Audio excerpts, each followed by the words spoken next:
I'm Jenna. Hello, I'm Gloria. We are Worthy Wellness because we are worth it. Our purpose is to introduce women entrepreneurs, products, and services while proceeds help women in need for holistic care and therapy services. Welcome, ladies. Good morning, everyone. Today we have on our podcast, we have the pleasure of interviewing Gia Pachecoo Gardenas, attorney at law.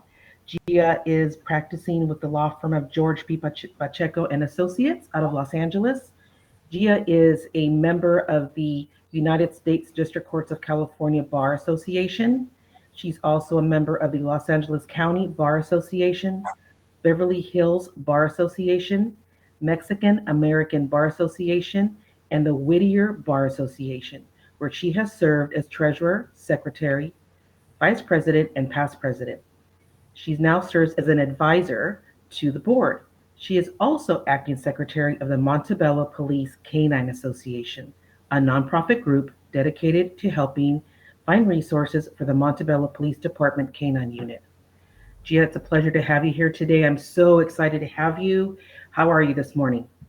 Good morning, Gloria. Good morning, Jenna. I'm very great, thank you. I'm very excited to be here to share some legal pearls of wisdom. Wonderful. And Jenna's with us this morning. Good morning, Jenna. Good morning. That was an amazing introduction. Thank you. Is there anything that you would like to add, Gia, that we would like the listeners to know about you?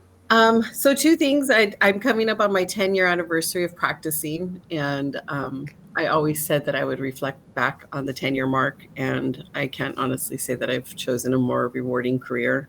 So I wanted to add that. And then second, fun fact is Jenna Hughes Goodman is my sorority sister. So that's how we were able to connect. And, you know, we've been friends for, I want to say, back to 2005, if I'm not mistaken. Yeah. Wow. Whittier College. Wow. Woo, poets. Yeah, nice, ladies. Congratulations to you both for doing such an amazing thing for the community. Thank you. I was just going to ask Gia, can you tell us a little bit more about yourself this morning? So I am obviously an attorney. I've been practicing for going on 10 years. I have, prior to that, about 10 years in family law paralegal experience. I grew up in a law firm. It was my life, even from answering the phones to, you know, drafting full-on motions and brief. I was doing that, you know, at a very, very young age. So that said, law school was like the next best thing for me. And I practice alongside my father. My brother is the paralegal. We are a family-run business. And there's never a dull moment in my job.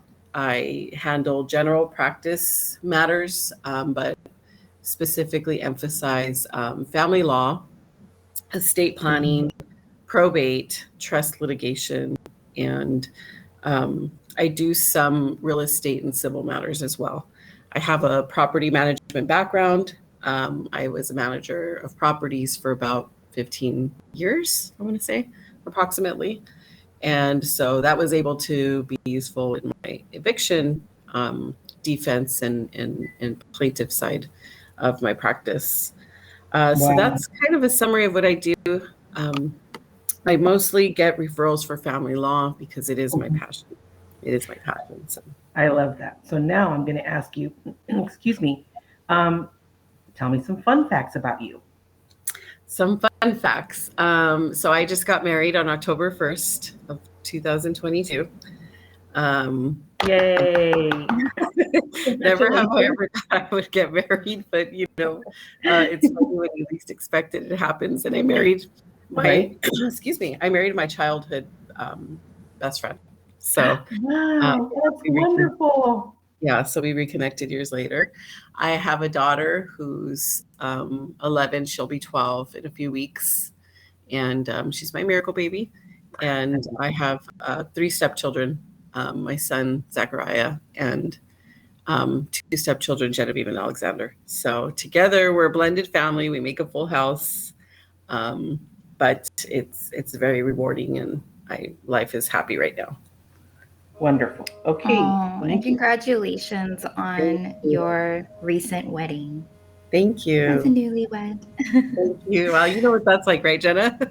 Yes, we're both in the same boat, and we are excited for you guys to go on your honeymoon too. Yes, yes. We had to cancel that 3 times. I was telling Jenna, Gloria, not to get off topic, but eventually it'll happen, in its time. So, Yeah, the pandemic has made some changes for us, but of we are course, adapting.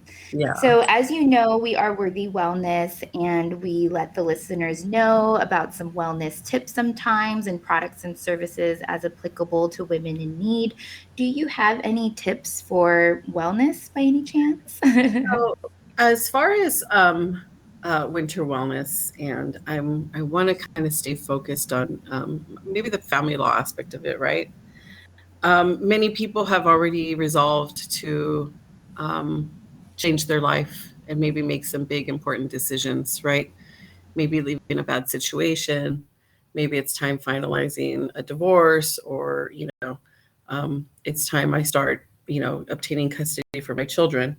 Either way, whatever it is that you resolve to do, and if you do decide to handle any legal matters this year, I strongly suggest you start meditating and start focusing on your self care.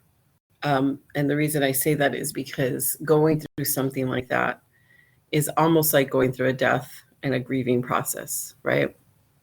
You're shedding the old you, and you're coming in and requesting orders for, to get the new you going, right?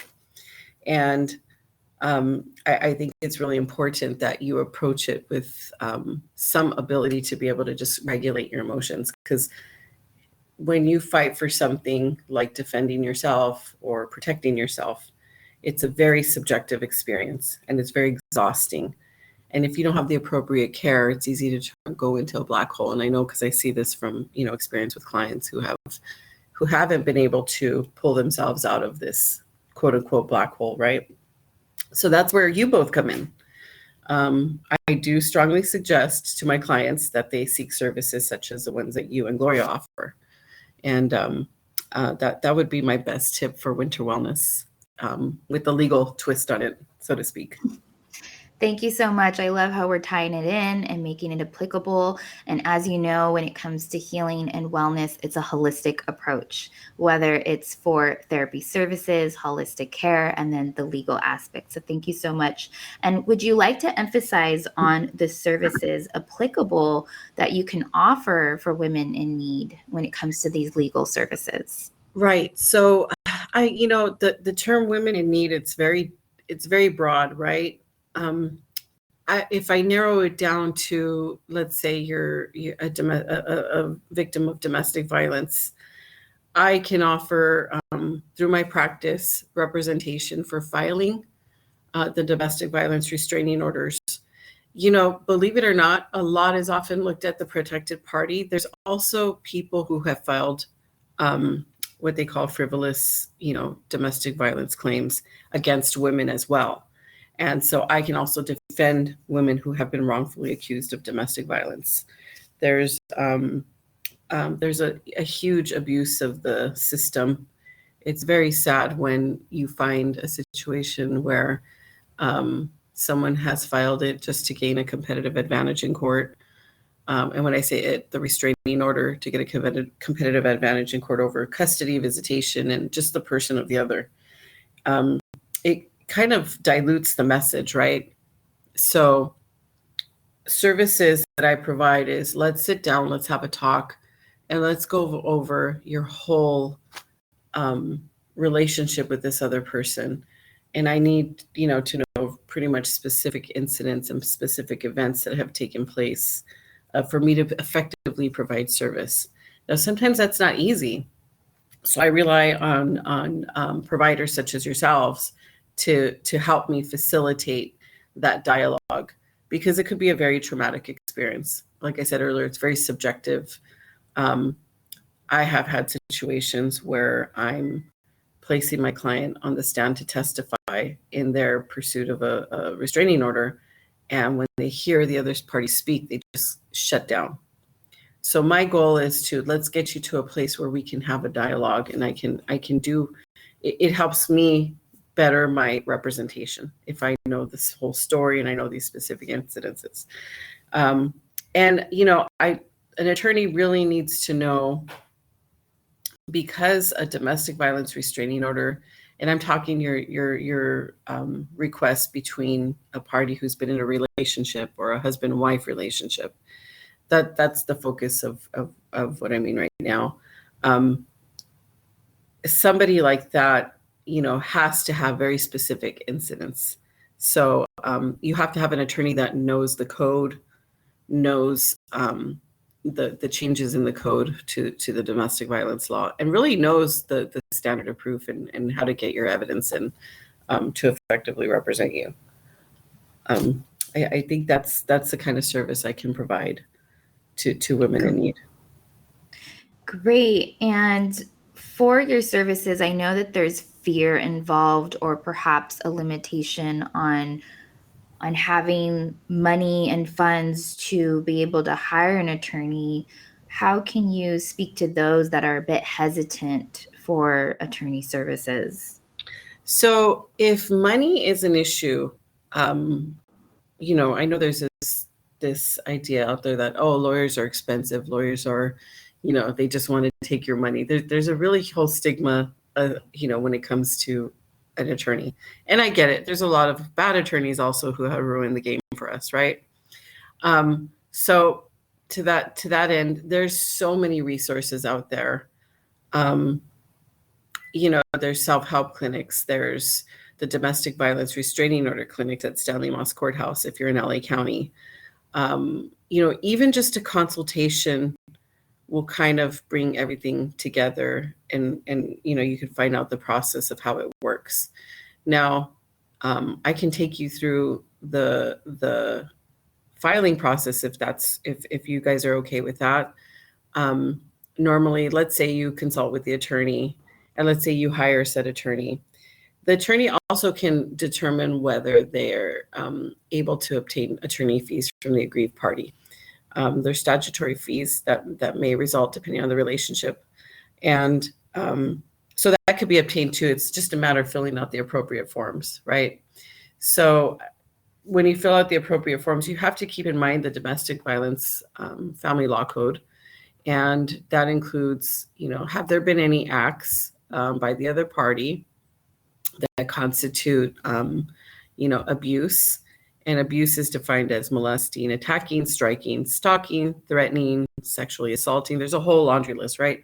Battering, impersonating, and those are all found in Family Code Section 6320.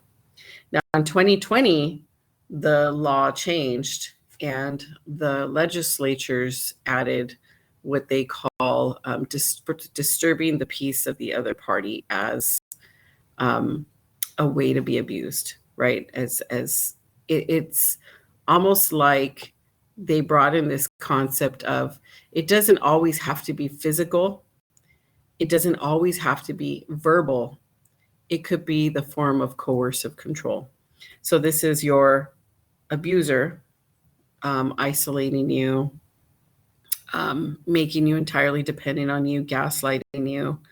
It's like I said earlier, it's a very subjective experience as to what coercive control can be, because coercive control can be one thing for me and another thing for you, Jenna, another thing for you, Gloria. It could mean, it depends how susceptible you are.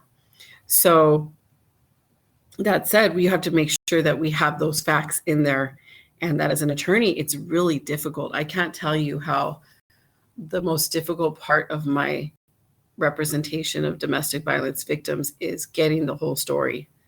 Because by the time they come to me, there has been so much that has gone on that it's hard to really focus, right? It's hard to really pinpoint on that one, the many specific incidents of abuse. And when you look at the forms that you fill out, they give you, a cover sheet to get into court for, that establishes jurisdiction. They give you a petition. And in that petition, you have to define the relationship, your name, dates of birth, all of that information about the other party. And then you'd have to go into each specific instances of abuse and literally discuss, okay, on this time, on this date, I was abused. How were you abused?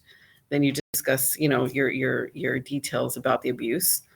And then you describe, were there any witnesses, and were the police called? Was there any other kind of injury? So it's a very detailed process. And like I said, the most important part is the ability to be able to take the intake from the domestic violence victim to make sure that your petition is filled out correctly and that you have your day in court. So when your petition is filled out correctly, you file it with the court, and the court will give you some kind of temporary order. That's a big decision right there, because that's going to determine, are there facts enough to warrant a temporary restraining order in the meantime while you're waiting for the permanent hearing. Permanent hearing is, within statutory time, has to take place. So that can give you a move out order. At that time, that temporary order can give you custody and visitation orders, and, any kind of other financial orders that you request at the time, or property control. Now, another added nuance is, do you have enough? So when you get to the hearing, the permanent hearing, you have to show by a preponderance of evidence, meaning a slight tipping of the scales, if there was actual abuse that occurred. And the abuse would be, again, the ones that I listed earlier: molesting, attacking, stalking, battering, impersonating a person. And they just added, like I had mentioned, coercive control. So again, I cannot stress enough how important it is to have everything lined up when you see an attorney, because you want to utilize the resources and the time and expenses correctly, and not waste time on trying to piece together everything. Also, very important are any kind of reports made, call logs, any kind of incident reports, police reports, even if it's documented with a clergyman or a therapist. That all helps to corroborate, because more often than not, we see in these situations, it's a he said, she said situation.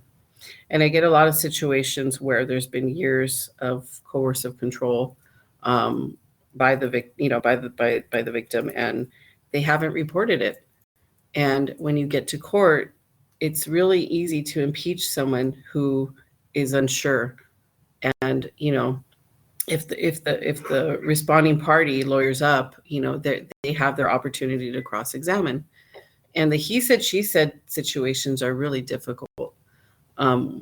So that's why, everything is fair game: text messages, emails, social media posts, and anything that can corroborate that there's been abuse. So I hope I answered your question. I kind of went on a long segue there. That's okay. So as a host, I try to recap or maybe confirm, the information that you're saying. So the first approach is to have a consultation with you, and then it's the filing process. Is that my understanding of Correct. the start? Correct. Okay. Well, the consultation, and then the intake process, then the filing process. The intake process is what is most important. That's the evidence gathering process. Okay, so then you help guide that process in gathering the evidence of what's allowed, what's not. So the emails, the text messages, any type of, could journaling. So I know it sounds like these experiences are incidents based. So maybe journaling the time that it happened and what type of abuse happened. Would you advise that that's something that they should start to do, is to keep some kind of log or journal, or to help clarify their thoughts and incidents? Is that kind of what you go over in the consultation and the intake to guide that process? Yeah. And within the ability to do so, some people, some domestic violence victims that I've encountered and clients that I've encountered can't even keep notes in their phone because they're being watched or followed or monitored or tracked. So even if it's just a discussion, like I said, with a third party, to document it with the doctor, where it's confidential, anything you can just to corroborate. Documentation is key. Most definitely. Again, I'm not dissuading anyone who doesn't have any documentation or any evidence. You still have your declaration which is signed under penalty of perjury stating that this happened. And the problem is you got to get to court and prove that up. It shouldn't dissuade anyone from going to court, though. If you're in a situation that's very, very, delicate. So like you were mentioning, reporting to the doctor, any mandated reporters. So I've experienced in practice as a therapist some cases where I have that authority to then report if abuse that I've witnessed or there's evidence there. So are you saying that if they ever come across that opportunity with a professional to then speak forward, and then that's a form of evidence because that is the third party? It could be, yeah. Mhm. That's a good example. That is a good example. Okay. Yeah. And also, what would you like to tell the listeners if they are in fear of speaking out to anyone because of their safety? What type of protection or legal matters could you say is appropriate and not allowing fear to take over to not take these steps? It's easy. Yeah, I mean, like I said, it's such a subjective experience. The only thing I could say is that there is remedy. In all the situations that I've seen in my years of experience with filing domestic violence restraining order requests,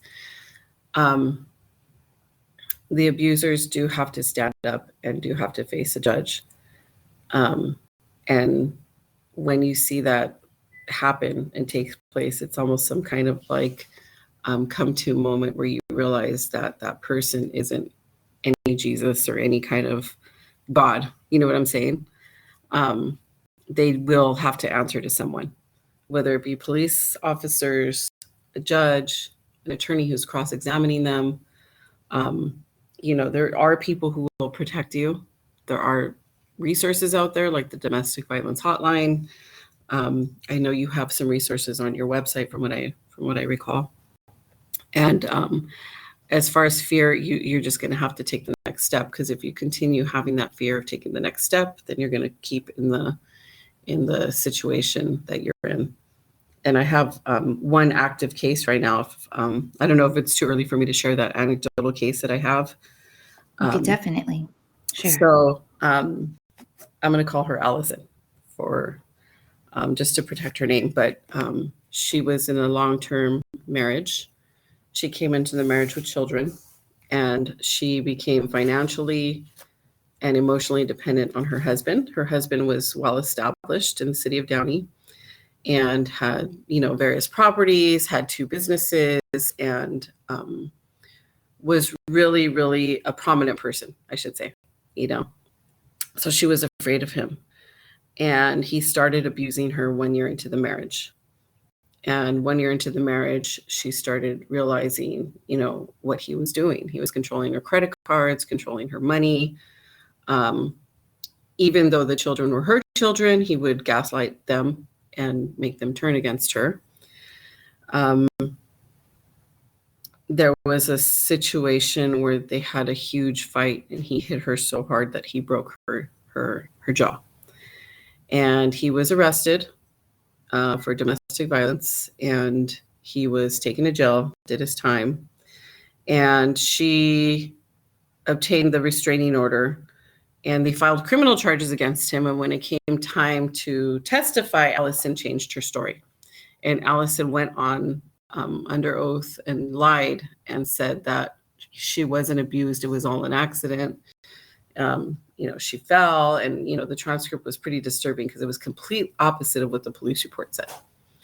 The jury in that situation, well, let me back up a little. So in order to testify, her husband promised her the sun, moon, stars. If you testify and say that I didn't do this to you, I'm going to give you, a new home and, diamonds and money and vacations and blah, blah, blah. You're going to hurt my business. We're not going to have any money. You're going to be left on the street. So, Allison said, it's too much to risk. I have 3 children. What am I doing? He's going to lose everything. I'm going to lose everything. I have nowhere to go. Her parents are immigrants that don't have, citizenship papers. They were, working less than minimum wage jobs at the time. So she stayed with him. She changed her story, and the jury didn't buy it. And I think this goes also to your question earlier about fear. Even though she got up to testify and change her story, the jury still found that he was an abuser. So he was charged. He did his time. And Allison stayed with him. And flash forward 5 years later, another major incident, some little incidents have been occurring in between the time that he was charged and the last straw. I call it the last straw because that was the last time that she had contact with him. During that time, he allowed his children from another relationship to abuse her. He allowed his son to slap her, and his daughter beat her up at a family outing, and nothing was done. No police were called or anything like that. So the last straw incident, he finally grabbed her head and bashed it inside a car, and she suffered permanent damage as a result of that. She had to see, oh God, I can't say the word, maxillofacial surgeon or something like that. She had to see a surgeon related to plastic surgery and related to the facial bones. She's currently in therapy and has been in for 3 years. This time she did leave him, and she did file the restraining order. We were successful getting her property control. Excuse me. And that means that she was able to stay in her house because she had nowhere to go. So we were able to, show that, she was home. She had her 3 children there, and it would be better for him to move. So we were able to obtain a move out order. There was also several other hearings. So there was the divorce hearing. There was the restraining order hearing in that situation. And then because he had a professional license, she had to go through the professional license hearing. And another criminal charge was brought against him because her abuser violated the temporary restraining order at least 4 or 5 times. I'm talking would show up to the gym where she worked out. He would send flowers to her with, just one word on the card. And he evicted her parents and threw their stuff on the street.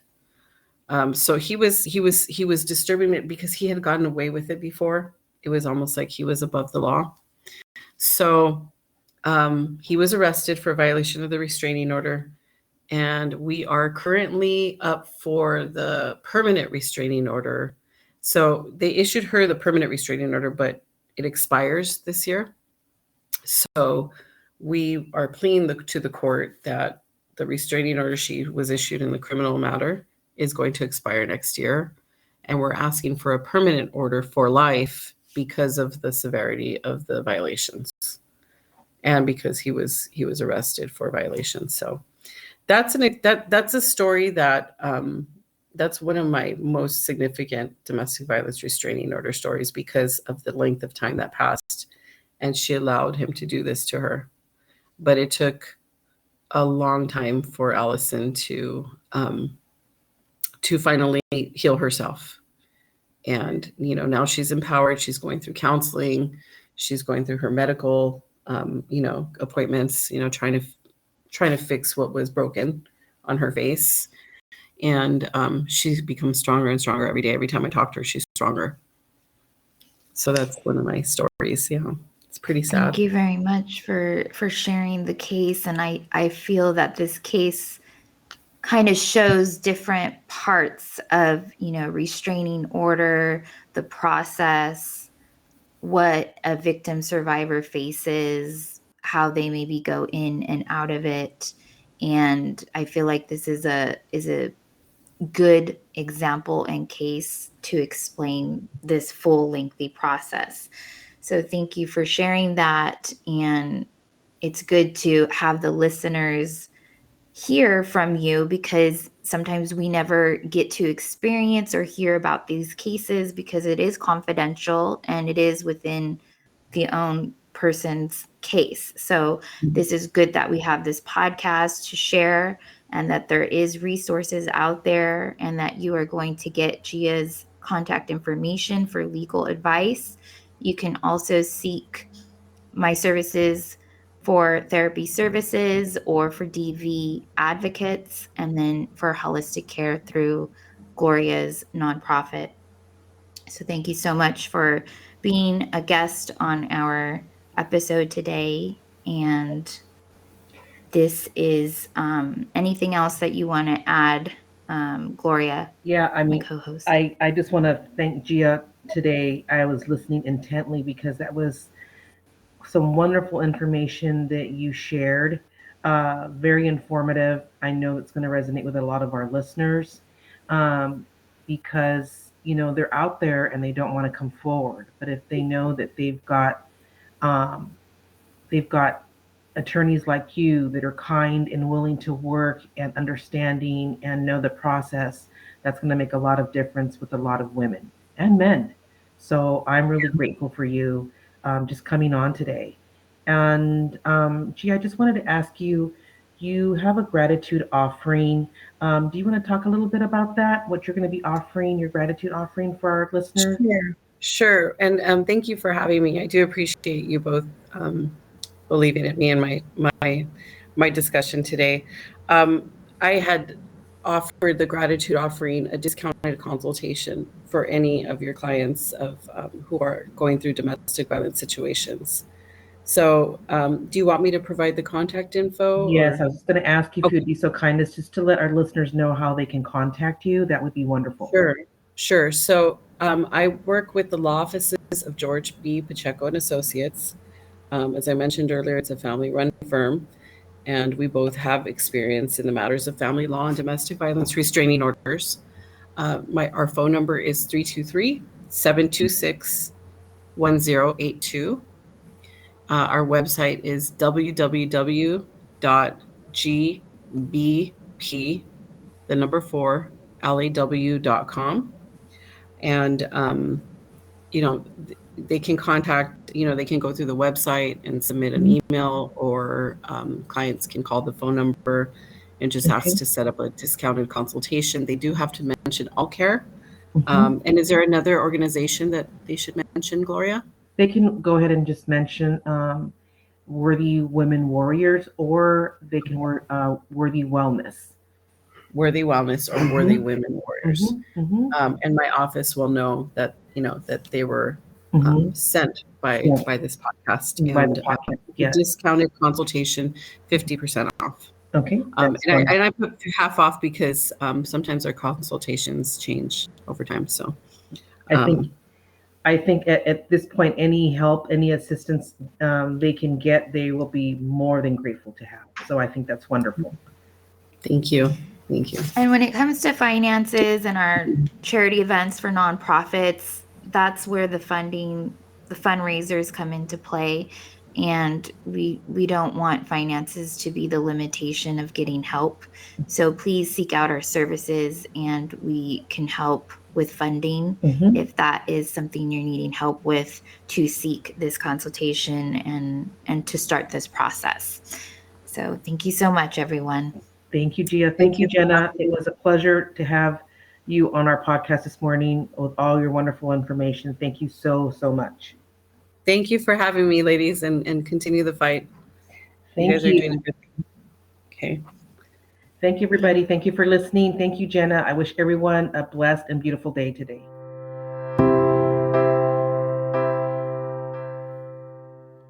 If you're also a woman entrepreneur to support our cause and would like to be considered on this podcast, please reach out to us. We would love to connect. We see you.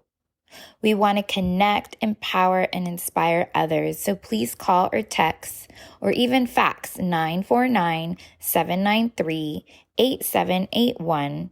Or our Instagram is Worthy Wellness Inc., like INC. Hope to hear from you, and thank you for listening.